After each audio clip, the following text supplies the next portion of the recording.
Hey everyone, and welcome back to another King Arthur Legends Rise video. So in today's video, guys, we are going to be doing a similar video to what we did in the past, which you guys seem to like, which was which chivalries kind of unlock a hero's true potential. Now we did this for rares, which I think are a lot easier to get these chivalries for sure. And I was talking about, where to use your memory stones, because the memory stones are the wild cards. You can use these as duplicates instead of acquiring another one of those heroes. So you really want to use these wisely. So today I figured we'd go over legendary chivalries and which ones unlock those heroes' true potential. Now, the clear thing, obviously, is any hero that has Chivalry 10 will be better than, a Chivalry 6. I get it. But I think there is a law of kind of diminishing returns here. Meaning, once you get that certain chivalry of the hero, 50% of their potential is now unlocked, and then the other 50% comes with, X amount of chivalries. And that's the whole point of, of this video. All right, so let's jump into that. We are going to go into the Codex and rock and roll. Okay, so Vivian is one of the newer released heroes. She was pretty situational on release because her only true purpose was in the gold dungeon, right? Burning Land. However, they have since released that new equipment dungeon, Podarge's Sanctuary, where you can get the new gear sets. I really haven't even tried to pass this too much, just because I don't think the gear sets are all that great, in all honesty. However, she has had a little bit of rise in playability because her kit converts all of the the DOTs on your allies into recovery over time, and that dungeon puts up a crap ton of DOT. So she has kind of gotten a little bit better. Now, what chivalry unlocks her true potential? In my opinion, it is this third chivalry. You'll see this a lot on heroes today. The third chivalry and the eighth chivalry unlock a lot of things for heroes. Those are kind of like the breaking points. However, it's not the case on all heroes. But hers is that tier 3. So prior to her being Chivalry 3, the activation on her passive ability, which I think is her second passive. Yeah, it's her second passive. You needed to use skill 1, I believe, or skill 3. We can actually take this down and see what that was. So if you reduce her to Chivalry 2, we can see that it's, using skill 3. So whenever she's skill 10 or Chivalry 10, she doesn't have that requirement anymore anytime she uses a skill. The reason why this is so important is because you want to be using her skill 2. This is what you're going to be spamming. Her skill 3 is, whatever.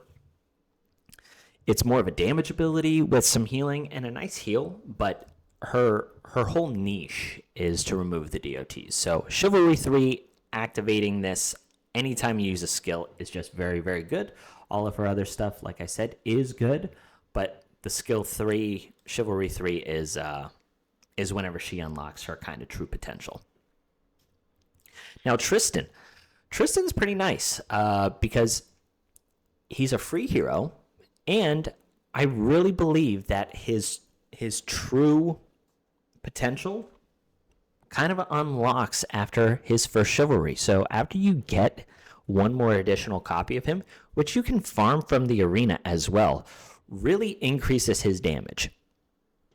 Right now, my Tristan is Chivalry 3, and he pumps out a crap ton of damage.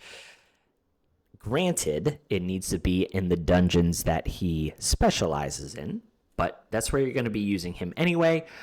Other than that, you're going to be using heroes like Irit or Bedivere as your main damage dealer, but Tristan can pump out a lot of damage in short amount of time because he does a lot of burst damage. So similar to Vivian, his Chivalry 1 unlocks this Starving Chakram ability to just trigger when attacking. Prior to the Chivalry 1, it only activates whenever he uses his skill 1. So anytime he attacks, so skill 1, 2, or 3, he'll activate this. And as you see, when he attacks, he does this additional attack for 232% damage. That's a crazy multiplier. And then on top of that, this also unlocks this ability where if the target has protection, he then gains critical strike damage increase for another turn. So his next attack is going to do a crap ton of damage too, because he gets that big critical strike damage increase. So very, very good. The rest of his chivalries are really solid, though. Like, he gives himself crit damage, attack percentage, crit rate, which is very nice. And then he also has an amazing skill on his Chivalry 8, where he does an additional, 5-hitter, and it scales off of his attack speed, charges his attack gauge by 80%. Like, Tristan, I've talked about this in a couple different videos. I think he's very underrated. But, yeah, that Chivalry 1 really unlocks a lot of things for Tristan, so you just need the Shiv 1 there. All right, so next up we have Sigrun. Now, sadly, Sigrun does need her Chivalry 8. Her Chivalry 3 does unlock a nice thing, which is Queen's Counter instead of Queen's Dignity. This is a big boost. She needs this. Okay, so Queen's Dignity is good. Whenever she's hit, she has a 40% chance to put mark on an enemy. That's good. The thing is Queen's Counter. This is really, really important because you extend the mark as well. Whenever this thing is for one turn, it really doesn't do anything. The boss that she specializes in, which is a Jeskelheg dungeon, where the attack set, speed set, crit set, that's where you're going to be using her. You really need the Queen's Counter to extend the mark duration. So you need as many of those on that boss as possible if you're not using a very free-to-play friendly team, which I think you should. The thing is, though, I think this game will eventually release additional levels of that dungeon where I don't think Sarah and stuff like that are going to get the job done. You're probably going to need a mark hero. So, yeah, Queen's Counter increases the duration of that mark from this unapproachable. The thing is you have to use skill 3, and skill 3 for her is a charge ability, so it takes 2 turns. This takes too long, which is why the Chivalry 8 is kind of needed on her, because she starts with Queen's Counter for 2 turns. So it allows her to use her charge ability on her skill 3, and then when that Queen's Counter is falling off, you reactivate it off of her passive. And then she has it up for 5 turns. So then you're good after that. But it's one of the bummers about Sigrun is you need that Chivalry 8. However, she does have very good multipliers. She hits pretty hard. And her attack is very good. So I think Sigrun is a very strong hero. The problem is it just comes with that caveat of she doesn't really unlock everything until Chivalry 8. But she's still usable, at Chivalry 3 and stuff like that. But at that point, Sarah and the rare Cormac with his ice weapon is just way better. All right, so next up is Sergius. And the nice thing about Sergius is he really doesn't need any additional chivalries. His chivalries are good. They, if you have him Chivalry 1, he can put attack speed decrease up on people. That's nice. Also, I guess Chivalry 8 is also very good, giving all of your allies attack speed increase too. These are all great. However, you don't need any of that. In all honesty, all you need is to farm Sergius out of the arena, and then you need to farm his fire weapon out of the clan shop, because this is what makes him good, is just charging the attack gauge of every ally by 60%. It has nothing to do with his chivalries.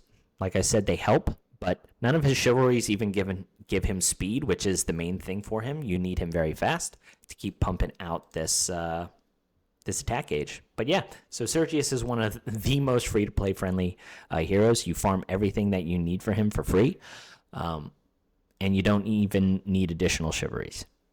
So yeah, that's Sergius. So Nika.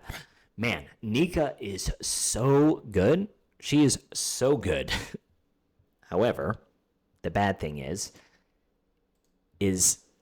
at Chivalry 8, man, she just becomes bonkers. She becomes bonkers. I don't understand how the devs can be like so cautious on some heroes, and then you have a hero like Nika who's already crazy good. You then give her a nuts Chivalry 8 where this skill, her second passive, at the start of the battle, she gives everybody this spirit parade for the rest of the battle. And it gives everyone a natural vigor charge of +1.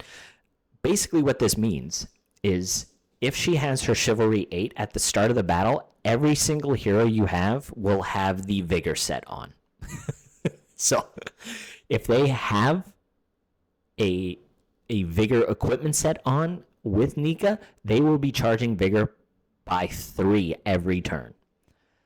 So if everyone's in a vigor set, they can use their third skill every single time.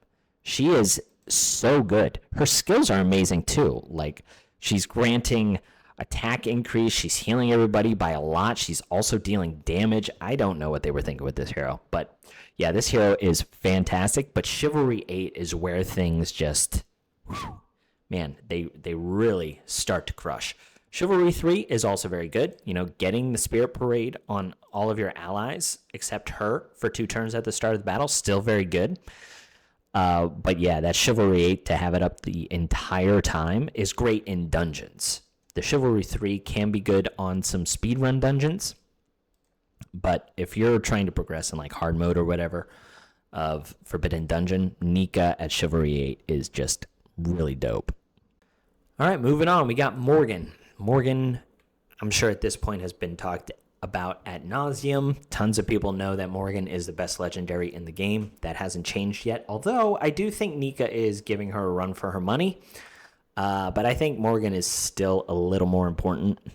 But yeah, so if you haven't heard it before, her Chivalry 3 is the most important thing. It changes that Squall of Thorns enhancement skill from when using skill 1 to when attacking.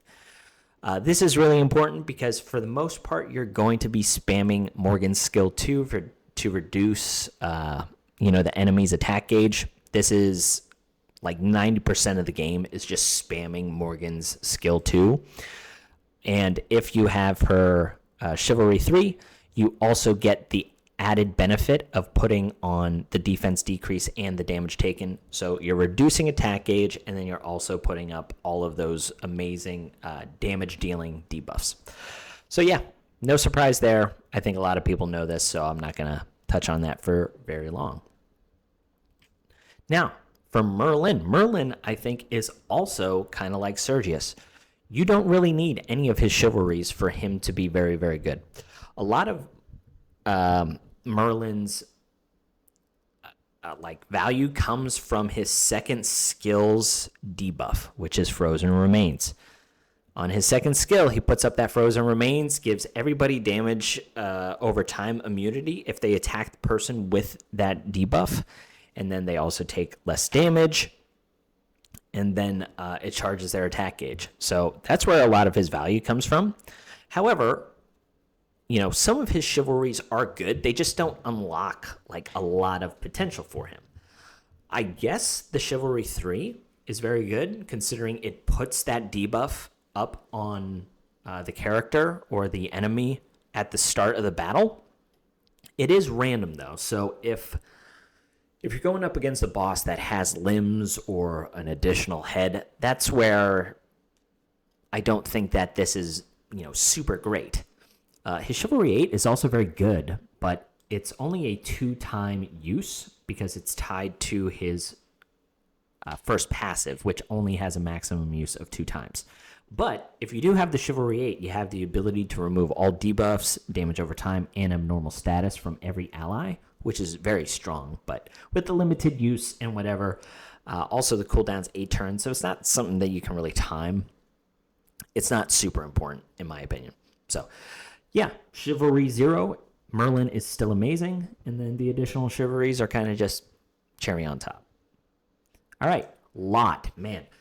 If you guys think that Lot is bad or not very good, you should take a look at his chivalries. He adds so much stuff to his kit on his chivalries. It's absolutely insane. He gets all of these additional like skills, attacks, benefits, vigor charges. It's nuts. I think he's one of the most underrated characters in this game. He's gotten a little bit of a bump in notoriety since hard mode came out in Forbidden Dungeon, but I think people are still sleeping on him. But in regards to the chivalry that kind of unlocks his potential is Chivalry 3. Chivalry 3 is so good. It allows him to add an additional skill to his kit without manipulating anything. So he gets all of the 3 skills on his relics, but then anytime an ally attacks, he has an ability to add this crazy abnormal status attack on top of their attack. Now, granted, there is a cooldown, which is good because that would be just an insane ability if it didn't have a cooldown. But you can loop around to this fairly quickly. And what that does is it puts that brainwash debuff on the enemy, which is, I think, the best abnormal status. It doesn't have a percentage of activating. If it's on the enemy, it's going to take effect. So the brainwash makes the enemy target attack one of their own. So not only does it brainwash them, it also puts the depletion so their vigor doesn't charge on their turn, and it gives them an attack increase 3 where they're doing more damage to their ally because they have the brainwash. They're going to attack them. Now, this could be a double-edged sword if you can't kill the person quickly enough. You know, you have this ability where they just get a free attack increase boost. Oh, sorry. It's for 1 turn. Scratch that. So yeah, this is just a great ability. Lot is fantastic. He's super key in Forbidden Dungeon Hard. I don't have mine fully ascended yet or awakened yet. That's why I'm not using him, and I'm kind of stuck on floor 3, but I'm sure a lot of things are going to open up once I have him fully awakened. All right, Lancelot. Lancelot has also gained a lot of traction lately. I think he was more of a specialist for Burning Land as well, but since then, he's really found a place in Forbidden Dungeon. He's getting a lot of love for Arena, clan versus clan, because he does have some elements of abnormal status with stuns and things like that, a very high clip. So he's really come along. On top of that, he has a great leader skill where attack speed increase in all battles. This is really huge in Forbidden Dungeon Hard as well, just because everyone is so fast. But yeah, so what unlocks for Lancelot? So I would say that his tier 4 is Chivalry 4 is the most important thing. Increasing the duration of DOTs anytime you use this Knight of the Lakes challenge. So if you're attacking when it's raining, it inflicts that DOT taken increase, and it increases the duration of all DOTs for a turn.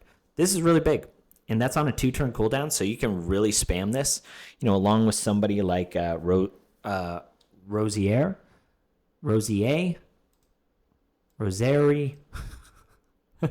my name pronunciations are really brutal today. Rosier, yes.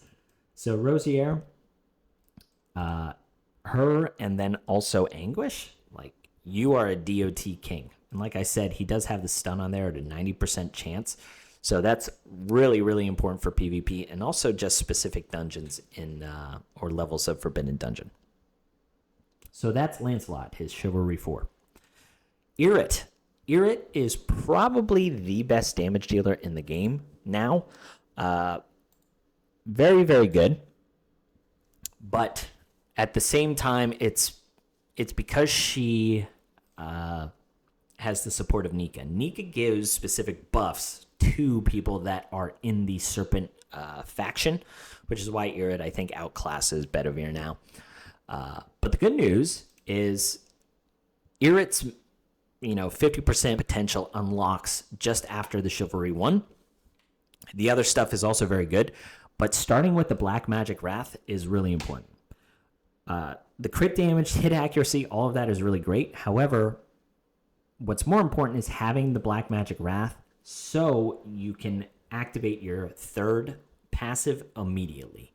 That's what's important. And then you can loop back around to this, within a 2-turn cooldown if it's fully maxed, which you should fully max Irit. I think when it comes to passives, it goes Morgan first and then Irit. But yeah, the Chivalry one to unlock that Black Magic Wrath, very good. Because then you will keep it up. Because the passive 2 then activates whenever you use your skill. You'll get Black Magic Wrath again for 3 turns. So it's going to be up the whole time, which is really important. So the Chivalry one is what truly unlocks Irit's potential, I think. So Guinevere, just like Sergius and Merlin, a lot of her value just comes at the start or within her kit. And her kit in her first passive is what makes her good. And it's niche, but she's niche in all the right ways. She's niche in Chrome Crouch, which is just a pain in the butt if you don't have her. You do have the ability to use the other rare that is kind of like more random, Bodwin. However, if you have Guinevere, it's way easier, all because of this romantic reversal. It's a great ability. None of her chivalries are bad. However, they're not great either. I don't understand her chivalries. I think they need to be updated because the boost to them is just so minimal. Yeah, it doesn't make a whole lot of sense, but I guess it is good knowing that if you pull Guinevere, she's already fully unlocked, per se. So that's good. All right, next up is Gilroy, who is hands down, like it's not even close, the worst legendary in the entire game. He's so bad. Like his Chivalry 3 is what you need to make him even fairly usable, but the healing decay and recovery disruption, none of this stuff matters in the game. It's used on Aldry, and even then you don't even need it. At the end game, you're killing Aldry before he even recovers, and whenever you're in the early stages, somebody like Accolon here is just way better, way more consistent, way easier to trigger the recovery disruption because it's on the passive. It deals well with Morgan, like it pairs well with Morgan. So yeah, like you should never utilize Gilroy at all. Just keep him at a level 1. He is the only legendary I have that is still level 1.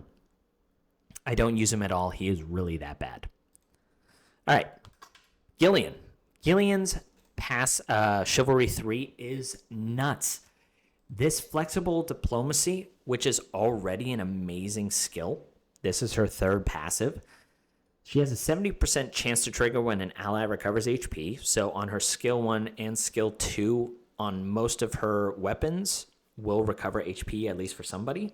And then it charges the attack gauge of 2 random allies by 30%. Whenever you have the Chivalry 3, this triggers twice.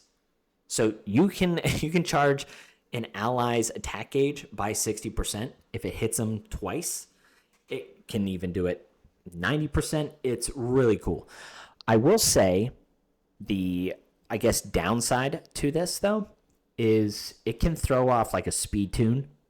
So if you want heroes to go in a specific order, this can throw it off because it's at random.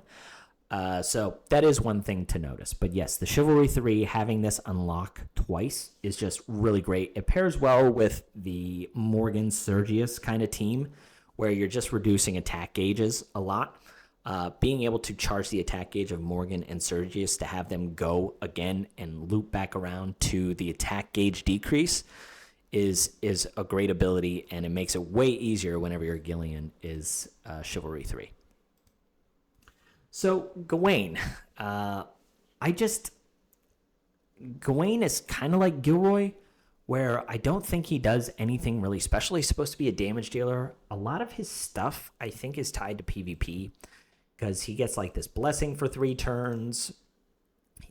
He has limited uses on his passive 2, And then he gets like hit accuracy increase for 2 turns. It's a weird kit. And most of his chivalries just kind of give him like small boosts. I would say his Chivalry 3 is good just because it gives him that attack gauge increase by 70%.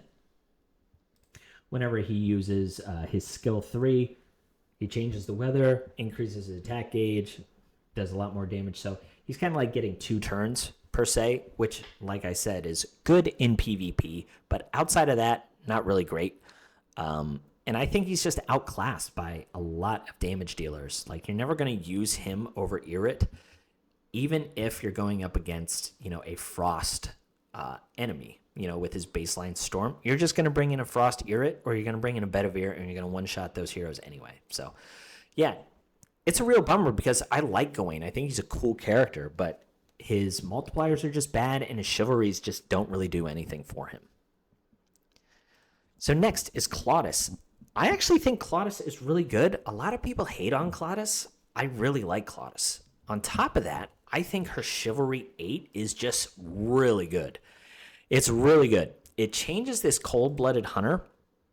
This is like a 70% chance to trigger prior to this. It turns into 100%. And anytime an ally attacks, it then gives every ally attack speed increase for 3 turns. And it gives them hit accuracy, which is a real problem in the later stages of the game. This is hard to achieve while you're trying to get all the other stats. So having this tied to a 2-turn cooldown on your first passive is really cool. And it makes her kit a lot more achievable because she does need attack speed increase to kind of activate other things within her kit, which is her skill 2, or her passive 2 to trigger her skill 1 activation of reducing attack gauge.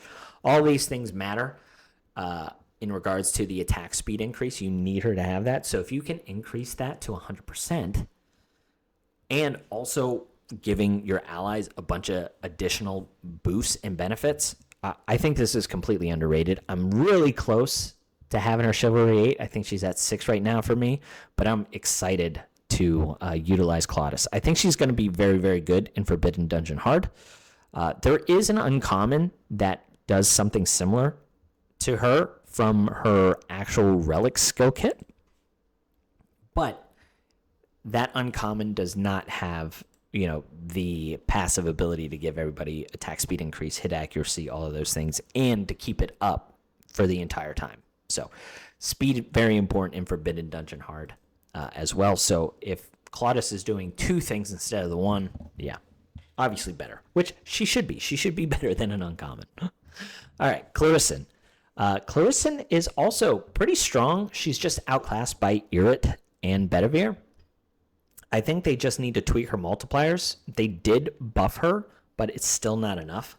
Still outclassed by those other 2 heroes. But her Chivalry 3 is very, very strong. Whenever she uses skill 2, she charges the attack gauge of everybody by 40%, and she puts a critical damage increase 2 on all allies. This is on 3-turn cooldown. It's essentially a damage dealing Sergius whenever she's Chivalry 3. Very good. She's great in the Keepsake Dungeon. If you don't have Sergius yet, you can use her and Morgan and Gillian to, manipulate the attack gauge and still beat that boss without him getting a turn. You're just going to have to need like a decent amount of speed, some good vigor sets, all of those things. But yes, this is the skill that unlocks her. She becomes a completely different character whenever she has that Chivalry 3. I would not underestimate her. All right, so Charlotte is, is she the newest hero? I think she's the newest hero. And she's not bad. She's good in the new dungeon. The problem is new dungeon isn't really great. But anyway, what unlocks her is her Chivalry 8. You really need this just because you want the available uses to go up, and then cooldown also gets reduced. But then when she revives, that shield really gets a big buff.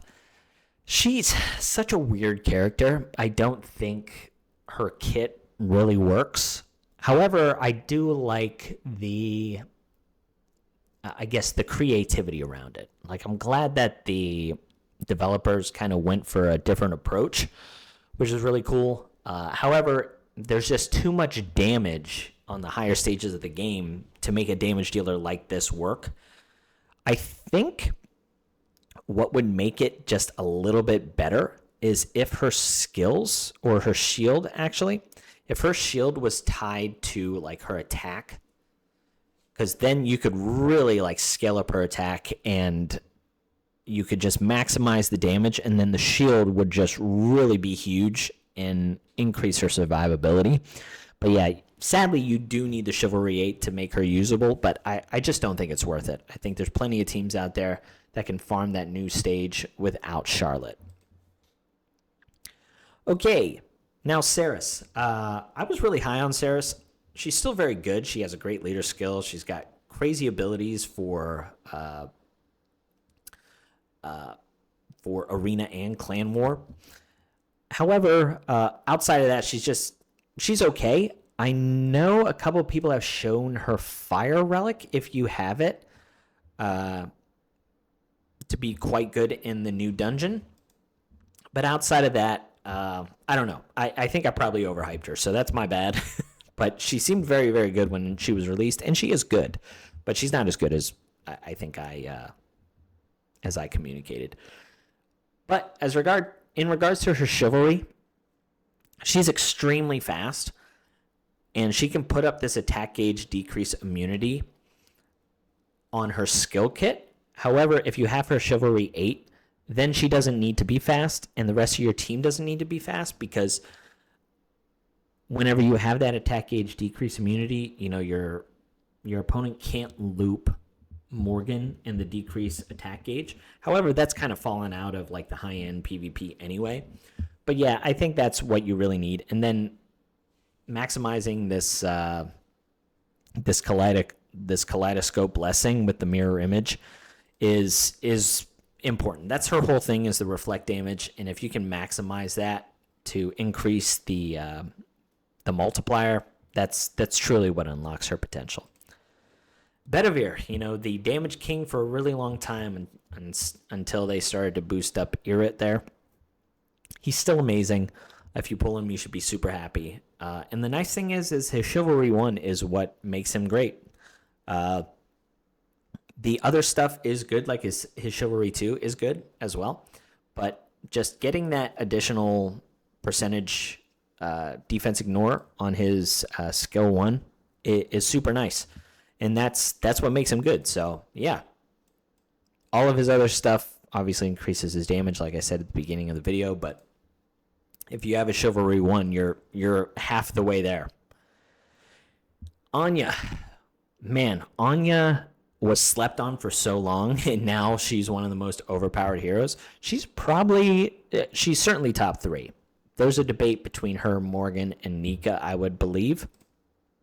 But yeah, she's fantastic. She's a menace in PvP. But even outside of PvP, she's a great support hero for speedruns in dungeons. And then also very good in Forbidden Dungeon Hard. But she truly unlocks at that Chivalry 4, that Torrent of Mana, like being able to counterattack with an AoE that scales off of her effect resistance.